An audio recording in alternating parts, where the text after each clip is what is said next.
Hello, everyone, and welcome to Youngstown's Talk Channel. Joe and I are in the studio today. I'm Isaac. Sitting across from me is Joe Danier. We are live in downtown Youngstown right now. You can call in 330-595-1600s. I represent the MLO Bros. Joe is representing Youngstown Studio. We are live. No Luke today. He is out busy. He'll call 5 times. Probably. We'll see. I'm interested to see if he calls in. We just got to give him, bait him with some good topics. So, yeah. What does everyone want to talk about? It is the heart, the middle of the Christmas season right now. And what's that mean for the average Youngstown person? How was the tree lighting over the weekend, Joe? Did you go to that? I didn't stay for the actual lighting. I went downtown, watched some of the parade. It looked like it was pretty bumping. Did some shopping. Yeah. It was well attended. There really? were 20 people deep on every side of the road. It was so amazing. That's beautiful. Did they block off the streets and everything? Yep. Did they? Yep. That's awesome. That's awesome. Were there stands and stuff? I think they started at Cavelli and then they came this way and walked right down the Ohio One building and straight downtown. So if you're watching, if you're from the suburbs of Youngstown, Canfield, Poland, Boardman, wherever, wherever, did you go downtown for the tree lighting? And if you did, why'd you go? What was your experience like? If you didn't go, why didn't you go? What was parking like? Where'd you park at? I just parked right out here. And you just walked down? Yeah. You're not allowed to park here unless you... No, it was open. They opened it. Awesome. Well, that's good. What was our charge? $10 to park, but they make it free. Totally made it That's free. Good to know. I mean, that's a bit of a hike if you want to go to a restaurant. I mean, Penguin City wouldn't be bad, but right. So that's cool. And then for the people of the if you went, comment, how was your experience? What'd you get to eat? Where did we end up eting? I don't even know. I can't remember that far back. Let me think. I'll think about it. Go ahead. Okay, and then drinks. What were the festivities? What did they have to do?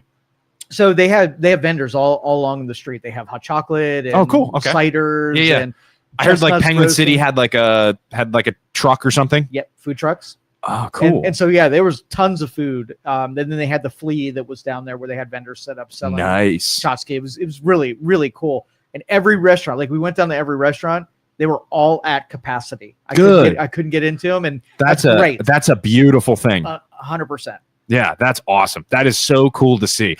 What was the old mayor, new mayor? Was Tito announcing the lighting of the tree? I didn't see him. I saw Julius. He walked right by me, didn't even make eye contact. Of course not. Why would he? But he might not have recognized me. I was kind of low profile. You're pretty recognizable guy, Joe. I know, but walked right on by me. Of course. I saw what's the weather guy? Glasses. Wilhelm? No. Stamboni? No. DePaulo. Oh, yeah.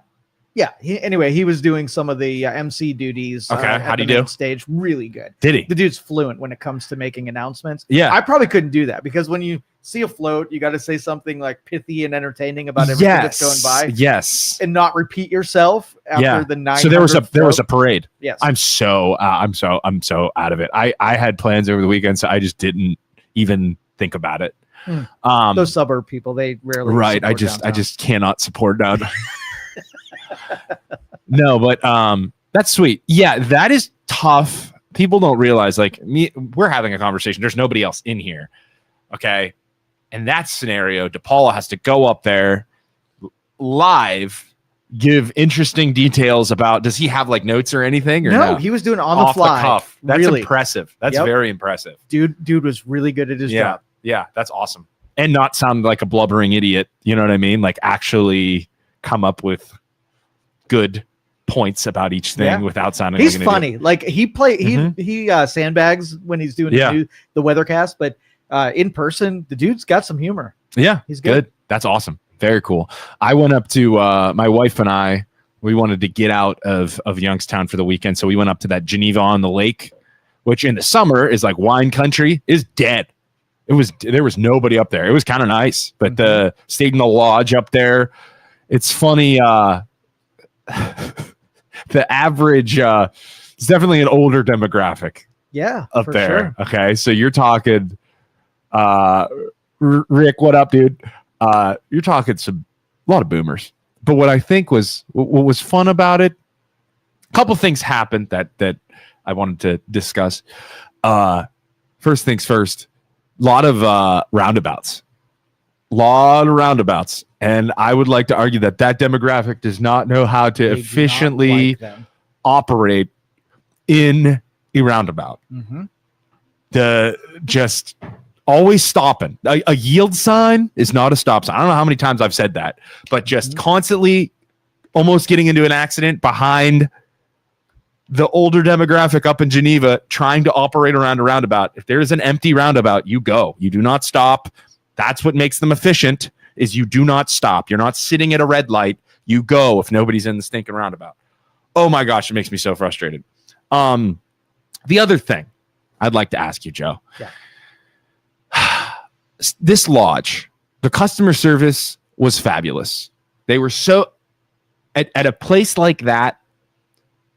You go to check in at the front desk. They're super sweet, very nice. Yes, sir. No, sir. Here's some things we have going on, this and that. Just very, very nice. Do you think there are certain types of people that take advantage? 100%. I saw that in action. And it's frustrating to me because you see, I'm checking in next to this guy who's just laying in to this early 20s girl who has been trained to just be nice to him.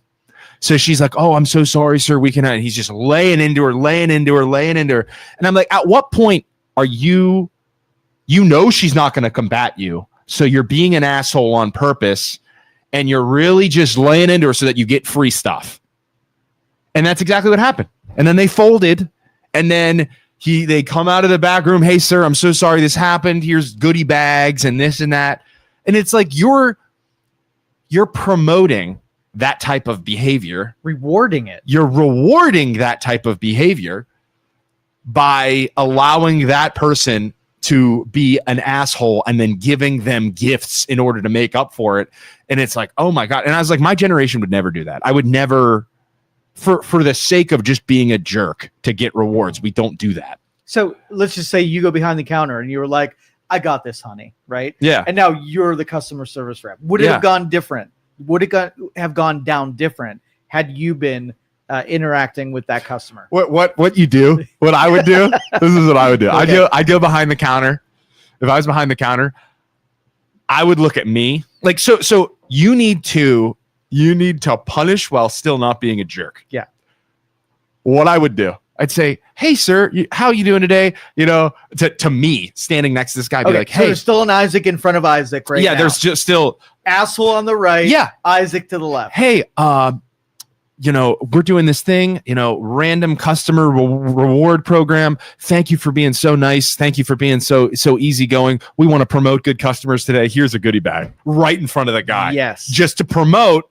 And then he'd be like, "Why is he getting something? I was treating him." Well, sir, it's a random thing. Like, just totally rub it in his face. Promote the good customer, because that happens in my line of work too. Like, I really struggle when I get a customer that's making demands, doesn't want to listen to your advice. Like, "No, I know what I'm doing." It's like, I say, "No, I'm not, I don't think I'm the right professional for you. There are plenty of other professionals that I think will service you better." And then I try to attract a good client. Like, I want a good 100%. Client. I don't want a bad client that's going to give me all kinds of headaches. So, like, I don't want to promote that BS. I want to promote good clients. And if it's so easy and it's a slippery slope to say, "I don't have much business, I have to give in and give this guy what he wants just because I need to make some money." No, don't do that. Nope. Don't do that. Don't promote that bad behavior. Give the good clients everything that they deserve. Don't fold and give the bad customers. You can't. That is like my generation would not do that. We would not fold to, or we would not complain in order to get free stuff, in order to just get that extra goodie bag or whatever, just to be an asshole for no reason other than a reward. You just don't do that. We'll stay out of Dodge. We'll try and make the hotels' lives easier, and then if it ends up being terrible, we'll review them poorly on social media. That's what we would do. Yeah, thankfully I had an interaction like that early on in my career. I'm front desk of one of my shops. I had 2 customers come at the same time. Yeah. One was a really low dollar, really Karen-like, nitpicking, didn't want to pay for anything and just unhappy. Yeah. You had a high dollar person who was just being kind, polite, patient, and whatever. And I watched the 2 employees that I had completely cater to the person that was bitching and totally ignoring the high dollar person that just wanted to be served well. Right. And so I taught company wide. I said, here's the deal.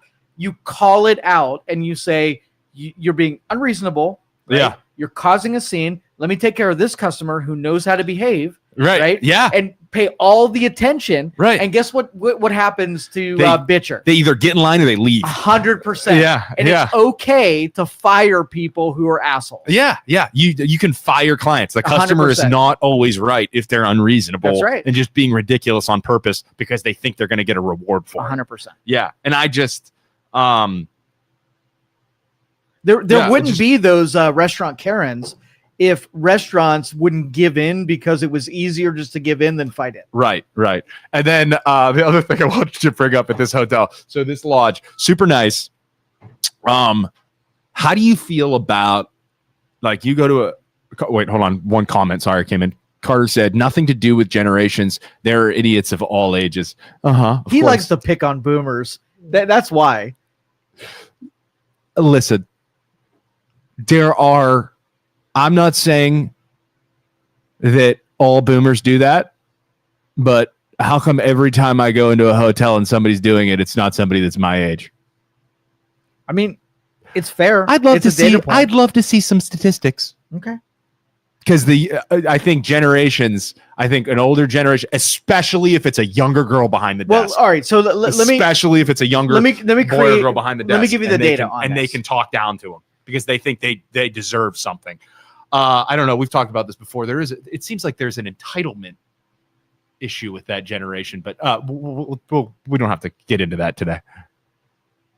So boomers, 50% of the boomers give in and say, Isaac, I trust you. I'm just going to let you do what you do. And 50% of them are like, fight you every step of the way. Right. Millennials after that, they know a little bit more. And so they challenge a little bit more and they're like, they question you. They look through the details. They want to see your work and whatever. The generation after that's Gen X. No, I think it's Gen X and then millennials. Okay. They know it all. Gen X. They know it all. Like they almost don't need you and they don't want to defer to you and they want to be in control of it. You guys like to be in control and you like to not rely on anybody and you don't like to be told what to do. I'll take a good boomer over a millennial or a Gen X.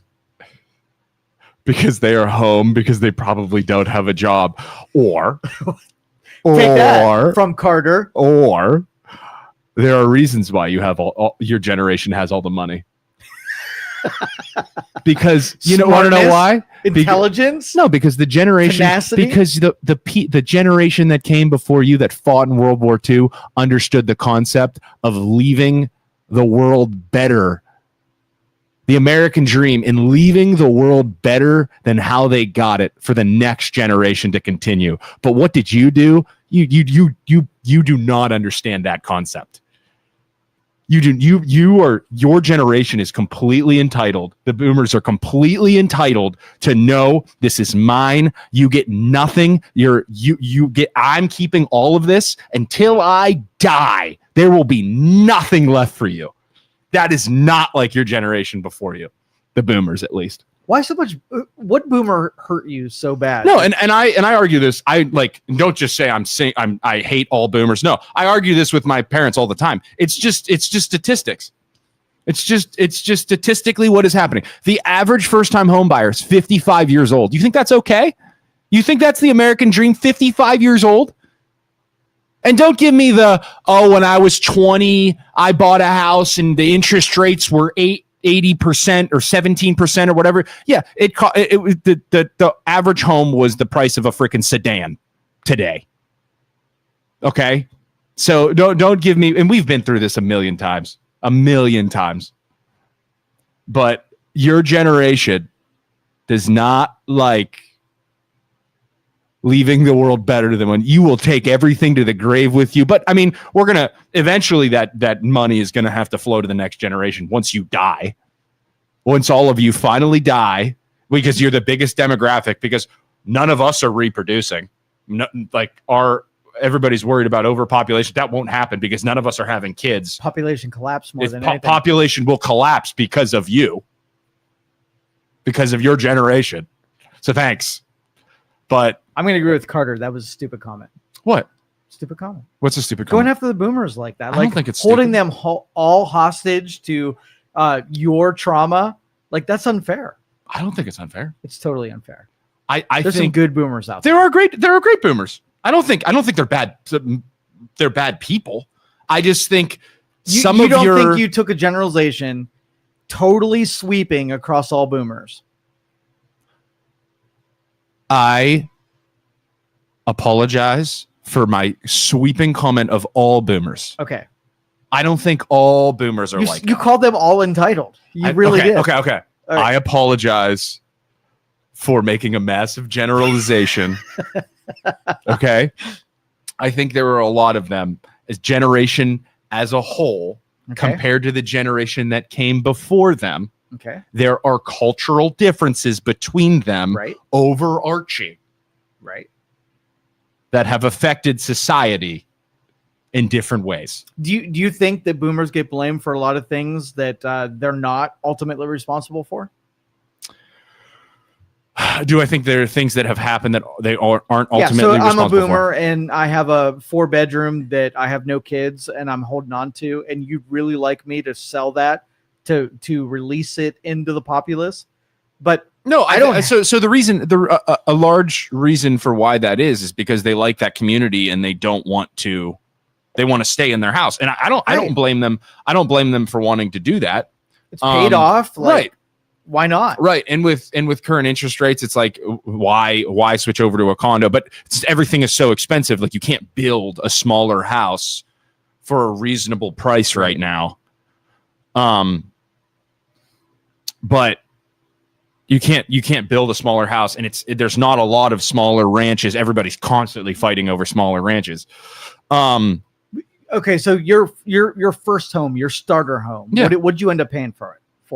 I bought a condo, which everybody said I was stupid, but I bought a condo for just me and my wife in 2016, and I bought it it's in the Lake Club. One of it was on the news recently, the one that had the electrical fire that like collapsed, like the floor collapsed. Me and my wife lived in that unit, that exact unit. There was a fire in it.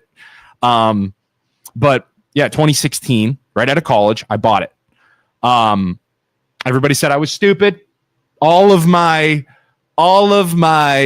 boomer relatives that I looked up to, it wasn't just boomers, but everybody in my family said, hey, not the best idea. Like the market's it's too high right now and it's going to cool off. I was like, okay, I can afford a house. And that's a lesson. Like if you can afford it, just buy it. You can make the payment. Everything looks good. Buy it. Okay. So then I lived in that. My interest rate, I want to say, was 7 or 8%. Lived in that for 4 years. Then sold that, bought a different condo. Same situation. Everybody said, I think it was 2019. Everybody said, oh, don't buy. Prices are so high. That's dumb of you to buy, to sell your one condo, buy another one. And I moved into Poland. Bought that for $100,000. And that's my condo currently that I'm renting. Then I bought the house I'm in now in 2023. Same deal. Everybody said I was stupid for buying. I bought it, and all of those properties went up in value. I bought the condo for $60,000, sold it for $105,000. Bought the second condo for $100,000. It's now worth $170,000, and I'm renting it. I'm never going to sell it because I have a low interest rate on it. And then I bought this house for $300,000. It's probably worth $400,000. And so you could call me a dumb millennial that doesn't have any money or whatever you want to call me, but I made good decisions. 100% you did. So no condos in rural areas either. We learned from the greatest generation. Who did you learn from? I think we learned great work ethic. Yeah, right. The pick yourself up by your bootstraps. Pick yourself up by your bootstraps mentality. I don't think I work hard all the time. I totally agree with working hard. But the problem is that it's not the same. It's not the same. I can use statistics to prove your mentality of it was way easier, it was way harder to buy a house when I was younger, and you guys don't appreciate anything. No, that's incorrect. You bought a house in the 80s for 17%, okay? And you claim it was harder back then. That is a false narrative, because you were buying a house for $40,000 in the 80s for 17%. What was your monthly payment? A couple $100? In the 70s and 80s or whenever it was, couple $100? What was the average salary, annual salary in the United States during that time? So what the point I'm trying to make is, compared to now, during your time, you had a couple $100 for a monthly payment. Your house cost $40,000 and the average salary was $25,000. That means that 2 years of annual salary is more than what you paid for your house. Now in the United States, the average salary is $60,000. And the average price you're paying for a home across the United States is $450,000. 9 times the annual salary to pay for your house. I don't care if your interest rate was 17%. I don't care. 17% on $40,000 is not as painful as 7% on $450,000, which is 9 times the annual salary in the United States. So don't say it's work ethic. It is harder to buy a house now than it was in 75 or whenever. It's not about work ethic. It's you can't have an average salary and afford a home.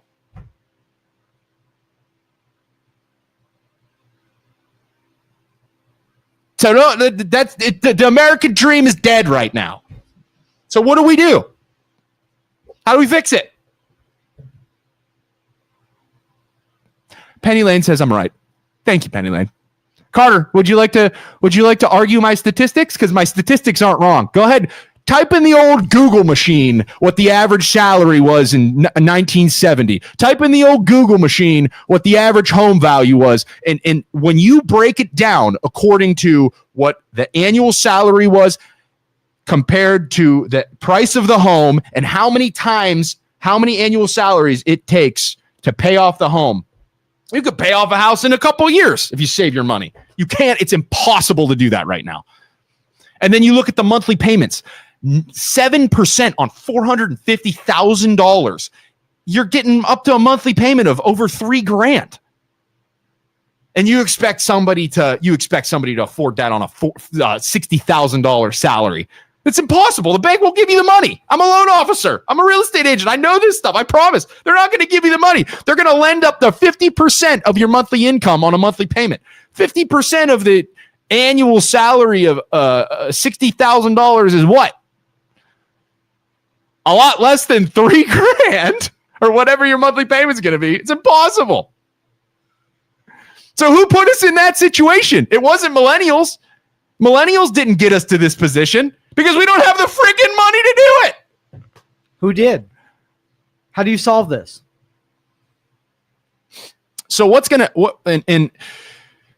and here's the thing. My generation is so terrified of what comes next. Well, what comes next? We can't afford anything, right? So we can't afford to have kids. We can't afford to have a house. So we freaking pump the brakes. We're going to pump the brakes. We're not going to be buying houses. We're not going to be having kids. And everybody always talks about, the housing market's going to collapse. It's going to take it's basic supply and demand. It's going to take the boomers dying out over the course of the next 15 to 25 years and then all of that supply of all the houses that they are holding on to flood the market, and then the price will come down. The price of houses will come down, and finally my generation will be able to buy houses. And that will slowly lower the average age of someone buying a house over time and lower the price of everything. Once that demographic that has all the wealth, the money will then fall down to the next generation, and we will be able to buy houses and rinse and repeat. People will be comfortable in their houses, and they'll have a good income, and will have that, whatever generation that is. Maybe their kids have more kids because they're more comfortable, because they can afford to buy houses and afford things. But I don't know. That's just, I mean, I could be totally wrong. I mean, I'm just, if I were a real estate investor, and, you know, somebody gave, like Struthers was really good about having land bank property. Right. And building single family homes that are like less than $100,000. If it cost you $120,000 to build a $85,000 house, would you do it? So you're saying if it cost me $120,000 to buy what is currently compared to buying a home that's $85,000, I would buy that I would build that $120,000 house. I would. Why? Because it's take a $40,000 haircut when you build it. I would, because as long as it's built correctly, you're guaranteeing no maintenance over the course of like 5 to 10 years. You don't have to do anything. Okay, so same thing. A 2,000 square foot house that I can put 200,000 in building materials and sell for 240. How do you make me agree to taking the one that takes a $40,000 loss versus one that makes me a $40,000 gain right when I build it? So, yeah, I mean, when you building right now is tough because it's just so expensive to build. Right. So what needs to happen is the builders also know, supply and demand, that they can charge more because the price of the houses existing already are so expensive. So, I'm not going to disagree with that. Like, so if I'm an investor, I'm going to set up the one as a rental because I'm not going to sell that for a $40,000 loss. Right. The other one is a sale. I'm going to build and sell because I'm going to make $40,000 on it. Right. Well, the other thing that scares me too is just because I love real estate. I've thought about investing in real estate. Well, what happens if I buy a home now and then I can see this eventual collapse coming once all the boomers sell their homes? Like, am I better off if I can collect rent? Am I better off just holding on to it, the rental property? And if I rent it out for $1,000 a month or whatever, I make $1,000 a month until then, or a couple $100 after I pay my mortgage and everything until then, and then sell my property. But I'm going to sell it. I might sell it for a lot less because the supply of homes in the future in 20 to 30 years when I retire, it might not be worth that much. So am I better off not investing in real estate and just investing in the stock market? But because the other thing too is once the supply of houses on the market hit, when all the boomers sell all their homes, the market should come down and rents should come down with it. If the price of homes come down and monthly payments come down, the price of rent across the market comes down as well. But I mean, there are a lot of variables. You got to factor in inflation, a bunch of different variables. But if everything remains constant and it keeps going in the trajectory I think it's going to go, I don't know if investing in real estate is the best investment if you're going to hold it long term right now, and try and no. Yeah, because compared to like if you bought real estate 20 years ago, you made a couple $100 off a month off of rent. Your house went up in value at least doubled. You know, and then it's like, okay, you made the cash flow each month and you sold the real estate at the end and you made $100,000, $200,000, whatever it is.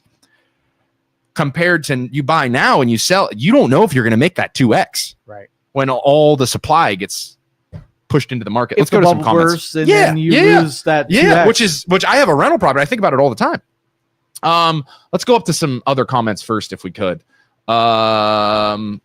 And I'm not, and this isn't like investment advice. If you believe in it, you do whatever you want. I'm not giving you, this is not advice at all. Do not listen to me. I can tell you what interest rates do. I can tell you what homes are selling for currently on the market because I'm a real estate agent, but I'm not an investor. Don't listen to my investment advice.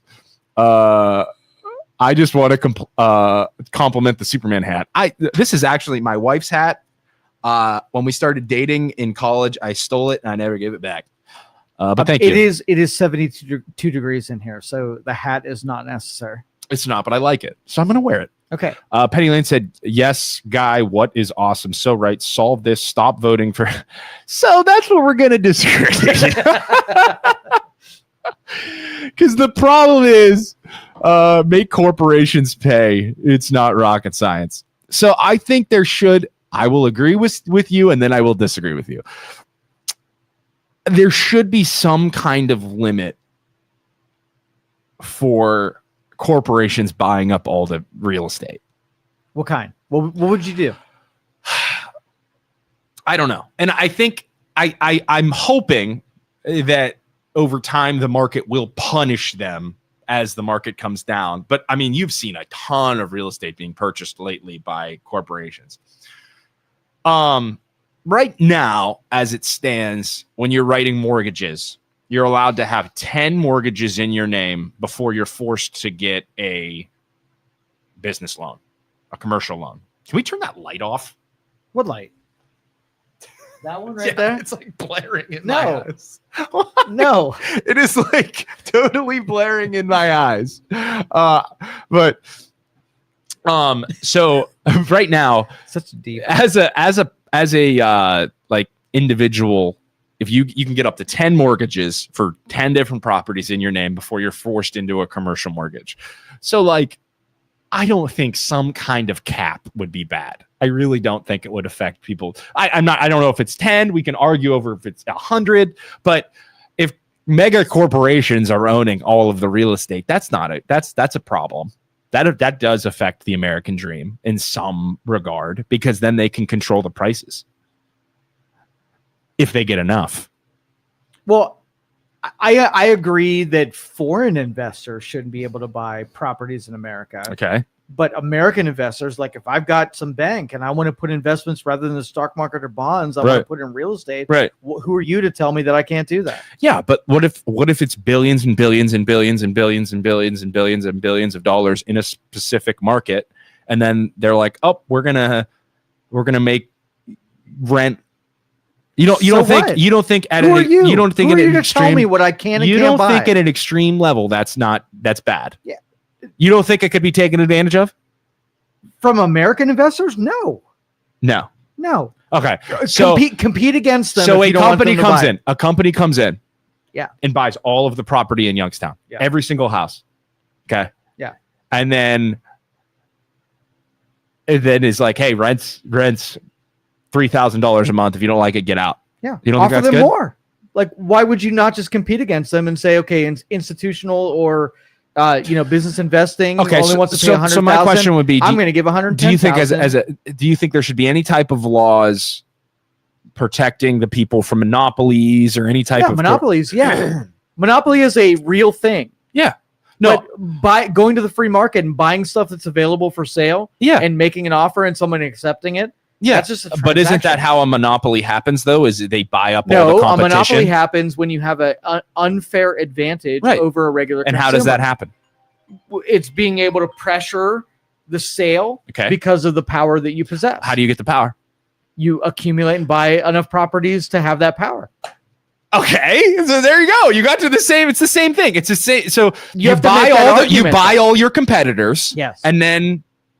So I think that could definitely happen. So if a company comes in and is able to buy of individual real estate investors, right. You don't have one company. I mean, it might not happen tomorrow, but eventually it could happen. It could. You want to, if there are avenues where people can take advantage of the system, they will eventually take advantage of the system. So I just think I don't think it would be bad to limit. To what? Limit. Bring some arbitrary math into the equation. Go for it.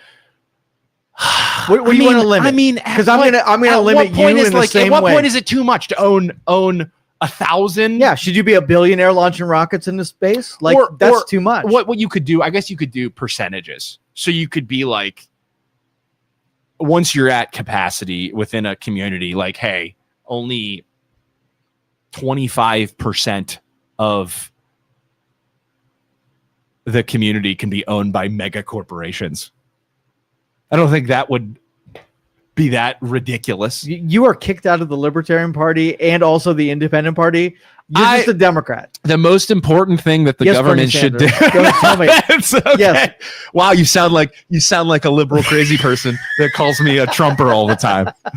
I just think that the most important thing that the government can do is protect, number one, the people from corruption, and number one, the corruption. Number two is like the mega corporations taking over and taking advantage of the people, so that they have so much money that they want to get all of the power and hold on to that power, and not progress society in any way, shape, or form and hold us down. If I don't think that's property comes on the market and is open to everyone who puts a price tag on it, right? Yep. Somebody isn't using some utility where they get like first strike at it, or they're somehow given an advantage. Yeah, it's open to everybody. So Bob down the street institutional investor comes in and says 100,000, and Bob says 110. Bob gets to buy it. Okay. Why would you restrict an institution to buy something that didn't get bid over by an individual?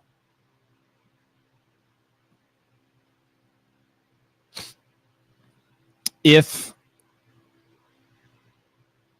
when you would limit that would be if the everyday Joe, the everyday person, is no longer able to compete because all of the corporations have bid the price up so high that, the house might be going for $450,000, which is the annual price of a house right now in the United States. And it's so high that all of the people that are just single family just want to buy a house, and they can't compete with all the corporations that have pumped the value of the house up. The everyday person who has the annual salary can't afford a home anymore. That's when you would want to limit that. It's not stopping you from putting 460 on that 450 and buying it, right? If the everyday person can't afford it because of the companies, then there's a problem. So what do you want to do? So limit you to what you can buy. No slippery slope here. I think it is a slippery slope, and I think you have to be careful. I'm not saying you don't have to be careful, and I'm not saying that my plan is perfect. But I think you should try and figure something out to help out the everyday person so that they're not forced into renting forever.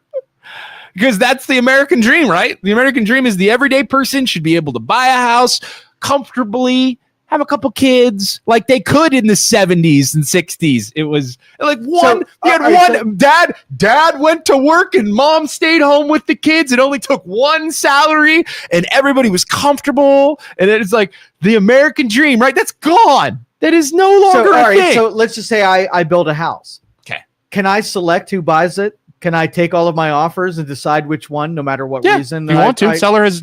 So just create houses and say, hey, institutional investor, I'm not accepting your offer. I'm going with Bob. Well, and you think that's realistic?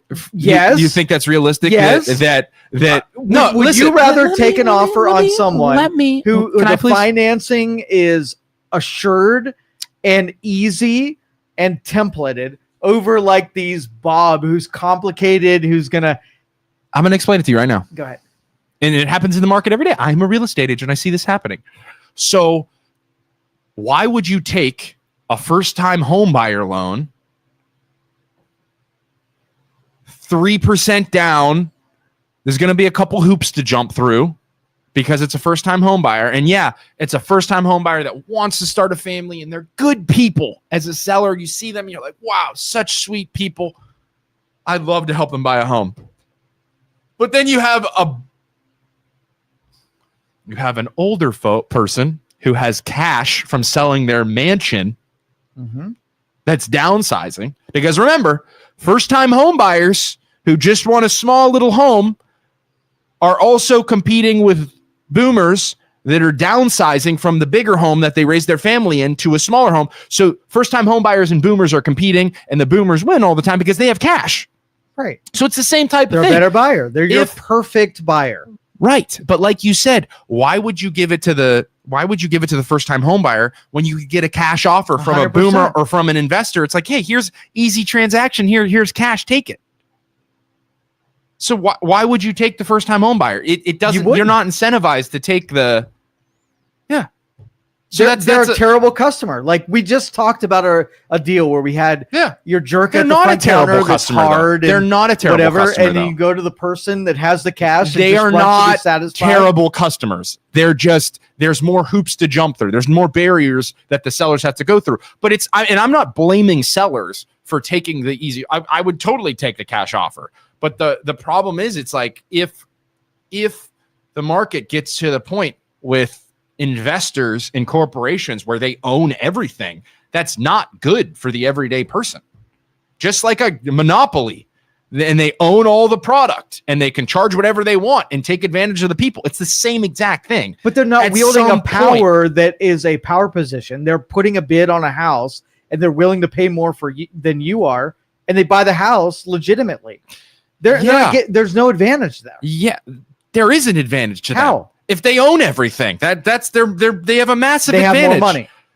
Yeah, but they're taking advantage of the situation, just like a monopoly. We're talking in circles. Let's go to comments, Joe. Okay. Let's go to comments. That's a good one. For the richest country in the world, most people are pretty poor and don't know it. Education here is failing. There's no healthcare, no hospitals, no affordable housing. So, okay, Penny Lane, I will say this. It's actually interesting when you take a step back. We are still, I think, as compared to the rest of the world, the Americans we're a little spoiled. Okay, and I'm going to explain why we're a little spoiled. All of us, all generations, all peoples. For the richest country in the world, most people are pretty poor. That's not the case at all. No. That is not the case. Pick your country. We'll compare it one for one. All. I think the average, if you take a step back, so the average salary in the United States, I think right now is like 60 to 70. You can correct me if I'm wrong, please. But if you take a step back and you go to the world as a whole, if you have $35,000 as an annual salary, you were in the top 1% of the world. So we are very spoiled. I don't think we realize how good we have it. And I tell all of the people who want socialism and want communism, what I want you to do is I want you to travel a little bit. I want you to travel. And I'm not saying go to Europe and Italy and all the beautiful countries. Maybe find a good church group or a good mission team or like a hospital that's going to go, like what my mom and dad did that opened my eyes when I was a young boy in high school and in college. My mom was a nursing professor at YSU, and she would go with a bunch of nurses and a bunch of doctors down to Mexico in the Baja Peninsula. Very, very, very, very, very poor parts of Mexico where people are living in dirt huts. And you get to see what poor people look like. Yeah. Poor people, like poorer than the poorest in the United States. Like poor people living in the United States at least have a house over their shoulders and they can eat something. Like these people are living in dirt huts surrounded by dust and there's nothing around them and they don't have a phone. And it's just eye-opening. Oh my God, we are so blessed to have everything that we have. I had a friend in California who was a chemist. He made a product, sold the rights to that product and licensing for $780,000. He moved to Indonesia and he's lived for the last 34 years as royalty in Indonesia. Yeah, which I don't want to do that because it's like, but it is eye-opening. You talk about privilege. Talk about like how lucky we are to have everything that we have. It was eye-opening, and I think it was very healthy for me as a kid to see that.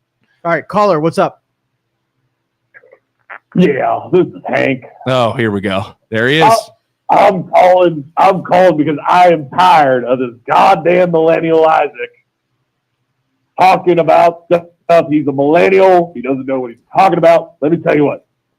Back in my day, we would pull ourselves up by our bootstraps and get things done. I don't need this kid telling me how to sell my house and what to do. Listen, Isaac, you're going to understand when you're older how the real estate market works. Uh-huh. Yes, sir. Thank you, Hank. Listen, son. I bought my house when I was 22 years old, working in the steel mines. The steel mines, huh? Steel mills. Working in the steel mills, and you don't know what you're talking about. I'm experienced. I've done everything. You haven't. Back in my day. Why do you let him call? Why? I think it's fun. Hank is. God damn it, Hank. Get your shit together, Hank. I can see him big belly, tucked into his jeans. And he's just like placing his gut on the table, like sitting down. Honey, bring me my food. Bring me my meal, honey. I told you when I get home from work, I want my meal ready. You said he was busy. He's not busy. Let's go to some other comments. Okay. No one can build. Lynn Temple said, and we think we are the greatest country in the world. We are failing. I'd really, when you really look at it, I think that there's a lot of doom and gloom, right? And I think when you take a step back and look at what the world used to look like compared to what it looks like now, I don't think it's as bad. I think I would rather live today than I would any other generation. For sure. I think technology is awesome. I think in terms of like rights across the board for all people of any color and creed, I think it's better now than it ever has been in the past. Are we perfect? No, we're not perfect. But I think it's better now than it ever has been. And I think the generations to come, people my age, we're all pretty chill. We are all pretty chill. I don't care what you look like. I don't care what you get off to. Cool. Just don't be an asshole. I think that's what's coming next. So I really think the world's not that bad. Has to rent for their entire lives. What's wrong with that?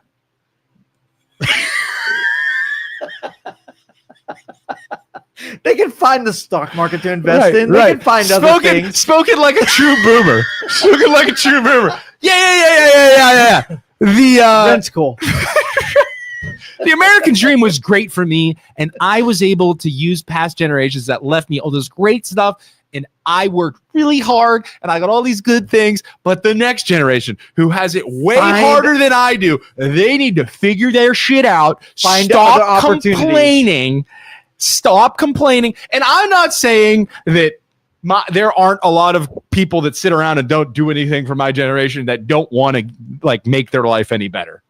I do think there are plenty of people from my generation. My generation has its own issues that we can sit here and complain about. Right. There are members of my generation that don't want to work that hard because they just feel hopeless and are like, yeah, screw this. I'm not doing anything. And it's a rigged system anyways. I don't think that's a good outlook to have on life. Like, I am the type of person, I always have been, that put the odds against me, I am going to succeed and have you sitting in your chair wondering why I succeeded because I wasn't supposed to, and you hate to see, like, spite. I want to win the battle. I want to win the uphill battle. That is the bootstraps work ethic. So I can prove you wrong. That's the best thing ever. I want people at home to say, hey, this freaking millennial has no right saying all these things, and I hope he doesn't succeed. That makes me want to succeed more, and I will. All right, Rick says stop letting large corporations buy up dozens or even hundreds of properties. 2 foreign entities and non-citizens should be banned from buying properties. I think anybody who's not like anybody who isn't an American citizen, gone. Like Canada, I think Canada owns a crap load of property. China owns a crap load of property. Nope, out. Can we do that in China? Absolutely not. The United States cannot do that in China. They shouldn't be doing it here. Gone. Done. All right. So 2008 sort of led to where we're at right now. You had Fannie Mae, Freddie Mac selling subprime borrowers. A ton of foreclosed properties hit the market. Right. Institutions bought them out and made portfolios of what money could be made. Right. So it basically primed the pump for institutions owning property. They didn't want to own them before because it was so much of a headache. Right. But now you get half of the mortgages on the market end up in institutions' hands because Fannie Mae, Freddie Mac. And that's the institution's fault. That's not the people's fault that happened. That was the institution's fault. The foreclosures or the buying of it once it was in distress? Both. Go ahead. Both. It's both. So who's going to buy it if institutions did buy it? If it's 50% of value. Okay. So I'll ask. Who's going to buy it? During that time. The problem compared to now, right? When you go buy a house now, there are all these barriers to entry. You need to check income. You need to check assets. You need to check work history, all of these different things in order to buy that house. If you don't have them, can't get the house. Compared to then, back then, at first it started out like that.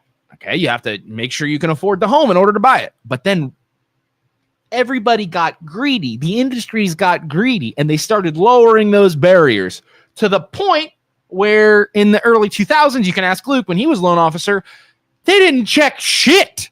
No income, no assets. It doesn't matter. Call us. We'll get you into a home. The institutions stopped caring. The institutions never foreclosed on the houses. They wanted to make money, and they got greedy, and the government didn't check them, and they gave loans to all these people that couldn't afford houses. So the argument becomes, whose fault is that? Is that the people who bought the house when they couldn't afford it? Or was it the institutions that lowered the barriers to entry so far that they created that market? They created the issues. So who we can argue all day. I think it's a little of both. Like I think people are stupid for buying houses they can't afford and not planning, but it's just human nature. People are stupid. Okay. And on top of that, you are from the day you're freaking born, coming from that generation, well, that would be Gen X and some boomers. You're being fed American dream. You need to own a home. You need to own a home. You need to own a home. That is what you get. You go to college, you get married, you buy a house, you have kids. That's the American dream. Caller, what do you need? Hello. Can you guys hear me? What? I heard the beep. Hello? Hello? Oh, okay. Am I on the line? You are. You're live. Oh, wow. Hi, this is Rick Leonelli. I was just calling to just like kind of weigh in on the situation a little, if that's okay. Yeah, sure. Go ahead. I know how well, one thing I did comment, it does cost a lot of money to be poor in America, like that is one thing. But, like as far as like, I feel like a lot of people aren't actually exhausting all their potential when it comes to earning, I have a brother, not to like brag or. No, you're good. You're good. Go ahead. But he makes, between $10,000 and $20,000 on social media every single month. You know what I mean? Yeah. Yeah. And I think that if people just, maybe, went out there more, right. I mean, got up and actually went out there and put in the work for whatever their passion is. Right. I really feel like a lot of people's earnings would, maybe 10 or 100 times more than what they're actually making. I mean, that's just a personal thing. Right. No, I don't disagree with that at all. And I think there are a lot of, I would say like millennials, my age folks who are like doom and gloom. And I think it's maybe politically left to think, the world is awful and nothing's going to work. You're wasting your time trying to go out there and make money in a rigged system. It's all a waste of time. I don't think that is the correct way of thinking. And I think that's why you see the rise on social media of the more conservative, almost like, I don't even know, like what would Andrew Tate be considered? Like the go out there and work hard and be a good man and work your ass off and what are those called? Do you know what I'm talking about? You mean like hard-nosed blue collar type work? Not even that, but like the like life hacking and like working as hard as you can in order to like grind every single day. Like you see that type of culture growing so much because I think the younger generation is the up and coming generation is kind of tired of, the doom and gloom all the time, wasting away and not wanting to work hard, because I think there are a lot of millennials that just have that glass half empty type of mentality and it's just a waste of time. But I am definitely not one of those folks. So, but I think you're right, man. I do. Yeah. Yeah, to just kind of agree with you on the one part. A lot of people wake up, you call them, you're like, hey, how's your day going? They're like, awful. It's like that's no way to live. Like I think that if you're optimistic, right, and you're always pushing for, I think that if you sit there and you think, oh, the world's against me, I'm a victim, this is wrong. It's like no. Everything that's happening to you, you're letting happen to you, and it's up to you to figure out how to get out of it. I don't think anyone. I think some people are given bad days, unfair shakes and stuff. It's not about how you land when you fall. It's about how you get up from it. I think. Heck yeah, man! It's the Dark Knight quote. It's not about why do we fall? We fall so we can learn to pick ourselves back up. So you can take the punches, but you got to get back up and keep fighting and have a good attitude on life for sure. For sure, man. Well, thank you for the call. I appreciate you, and we'll see you around. You hang up on him? Yeah. Oh, nice. Okay. But what was I saying? No, that's I do agree with that caller. Like you can't. I think being miserable isn't going to help anything for sure. And I think you should work your ass off. I really do. I don't. We can argue though. You can argue that compared to the 60s, 70s, and 80s, when only one person had to go to work and the other partner could raise a family, I think it was different. And that doesn't happen anymore. So the opposite side of the coin would argue, well, is that right?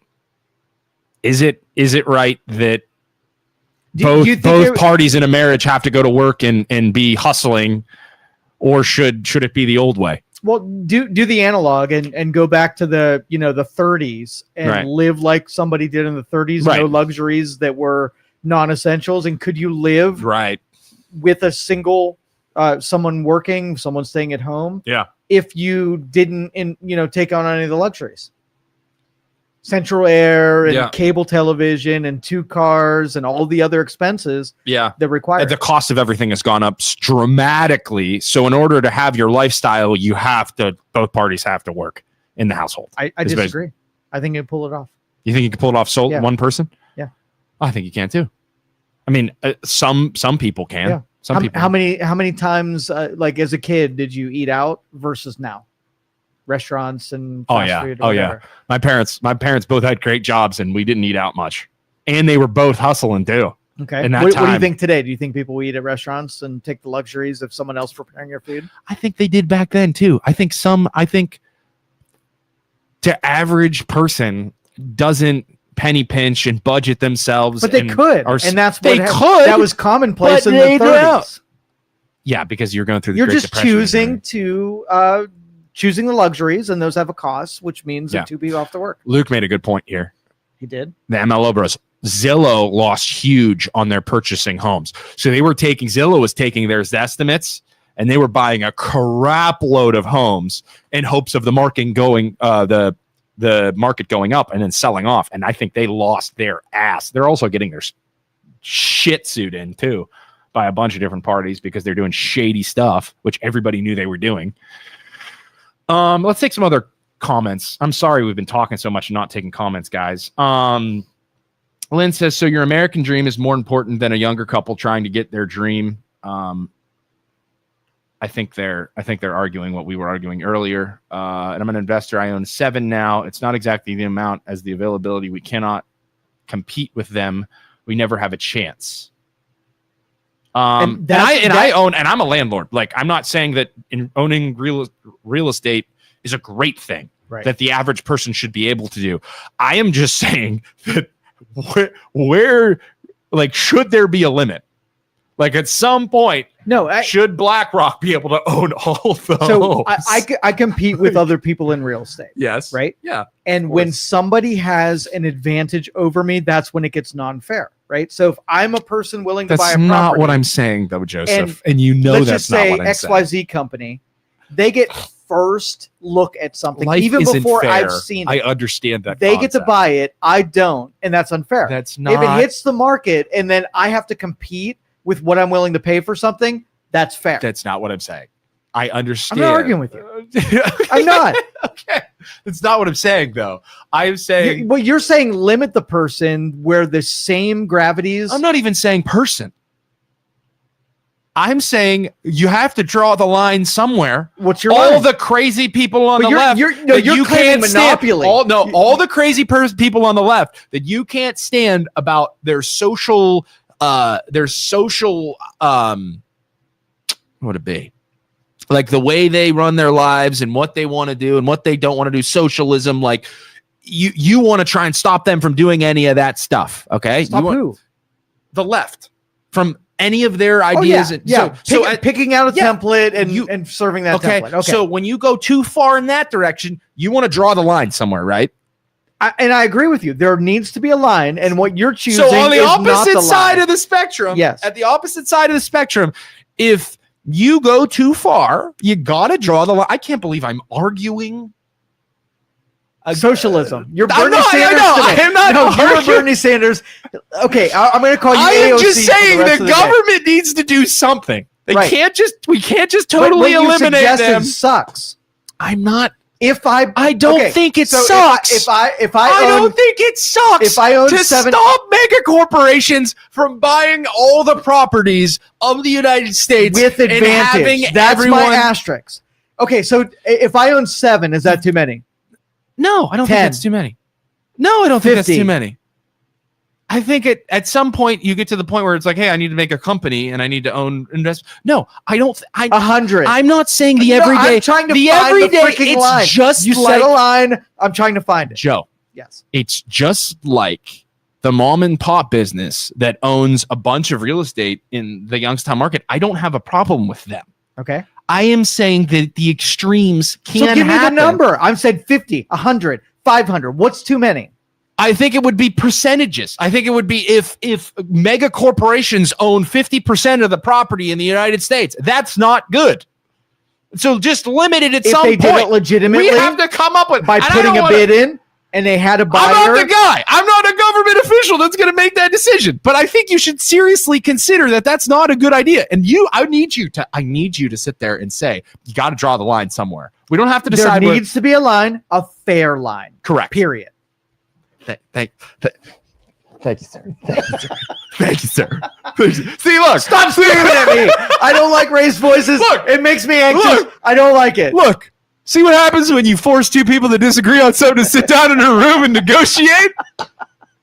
Look, we're able to yell at each other and solve the problem. I think that. See, if we were politicians, if we ran this country, it would be way better. It would. It'd be way better. Joe and Isaac. And Isaac. Oh my God. Jim Jordan says the greatest generation was able to get lots of socialism, stuff like the GI Bill to go to college, veteran loans to buy home. Reagan gave the boomers and every following generation trickled down BS. We need social program today to help younger folks buy homes. We need the minimum wage increased. We need more unions. We need workers-owned factories and businesses. We need affordable college and other training. We also need to get money and lobbies out of politics. So AOC, what are your thoughts on this? I think the place to start, Jim, the place to start is 100%. And I think 85% of the population agrees. Take the money out of politics. That would end, take the money out of politics and term limits. That would end a ton, not all of it, but a ton of, oh my God, corruption. That's the word I was looking for. And a ton of corruption in DC. That's where you start. But they'll never do it. They'll never freaking do it. But that's where you start. The other thing that screwed up college, right? College. So Joe argues scam. But here's the thing. The reason why college is so expensive right now, the government did get involved and that did play a role in it.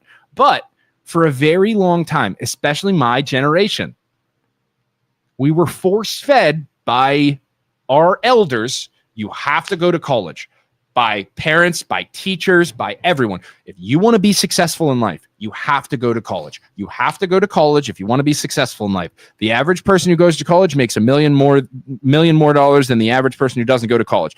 Bam, bam, bam. You drove that into our heads forever, for a long, long time, to Gen X, to the millennials. We were all told, if you want to be successful, you got to go to college. Do you think that had any type of impact on the supply and demand of college? While colleges sat around and raked in all the money and were like, holy crap, we got all these people that want to go to college now for some reason. This is amazing. We're just gonna keep raising the prices of college because there's so much demand for it. We're just gonna keep raising the prices, while the blue collar work that a ton of people should have been going and doing. But those kids were told, no, you need to go to college if you want to be successful. Do you want to be a nobody that's a plumber? So then what happened? The price of college went through the roof because the demand for college went through the roof. And now you're seeing that fallout where it's starting to shift because everybody realized that was a bad idea. And then all the blue collar work, the electricians, the plumbers, all those prices went up because there wasn't a balance, because the culture shifted the supply and demand and threw it all off. And now you're seeing the price of colleges coming down and the demand for colleges coming down because of it. And it's just, that was to some degree our own fault as a society for what we did and how we shifted it. Joe, what are your thoughts? College and timeshares are uniform. So let's just say society said, if you want to go on vacation, a timeshare is the way you want to do it. And you get a bunch of people that do the wrong thing with bad math. Yeah. But if you have an aggregate of a majority of people that make that bad decision, like, who are you blaming for that? Right. Culture? Yeah. And I have I think that and I'm not trying to say college is a scam completely. It's a scam. I don't think you're wrong. It's okay to have that feeling, Joe, but you're wrong. Remember when you were arguing me a little bit ago, right, when you said that, like, I am using my own experience on life to apply to all of my decision making and everything, and my bias? Yeah, you're doing that right now. No, I'm not. College is a scam. Joe, did you go to college? No. Have you succeeded as a person? Yes. There you go. Ladies and gentlemen, Joe didn't go to college and he succeeded and he thinks that it's not worth it. But to everybody on planet Earth, it doesn't apply to Joe's way of living. Just total normies. Normies. Oh my God. But there are doctors. I think it's important. Doctors, engineers, people, law degrees. It's important to go to college with a mission for something you want to be.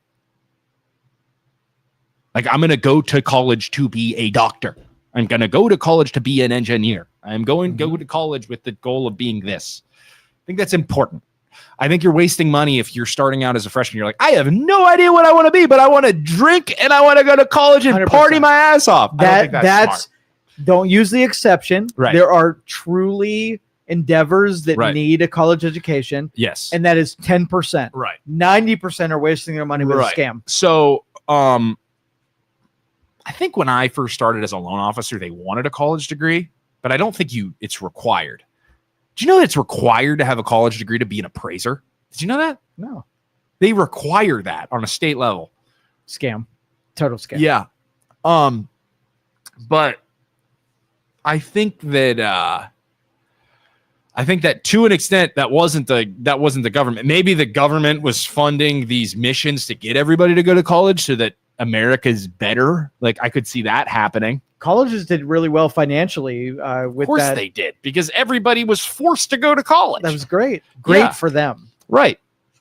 But I don't think that's the government necessarily the government's fault. That was like society as a whole pushed that. Have college costs gone up over that same period of time? Of course. Can you make the whole it's an American dream to go to college and not be a subservient for the next 50 years of your life in debt? became the new So do you American think there should dream. be a red line and a limit on what colleges should be able to charge, or how many colleges should be owned by institutions? I think there should. Lines. I see what you're doing, Joe. What? I see what you're doing. What parallels are you drawing? So here? the folks like yourself that